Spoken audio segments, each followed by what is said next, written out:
Mayroon umano bansang handang tumanggap kay dating Pangulong Rodrigo Roa Duterte kung sakaling maaprubahan ng International Criminal Court ang kanilang interim release ayon kay Vice President Sara Duterte.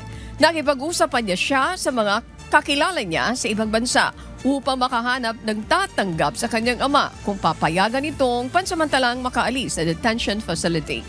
Umaasa pa rin ngayon ang pamilya Duterte na makakauwi o makakalaya na si FPRRD sa ICC Detention Facility.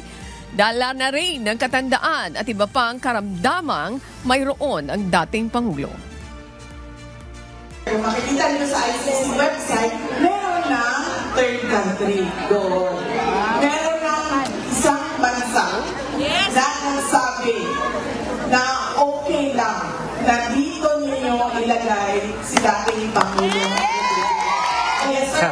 Kailangan kasi tanggapin siya noong bansa. Hindi pwede. Hindi pwede. Basta lang siya papasok doon sa bansa na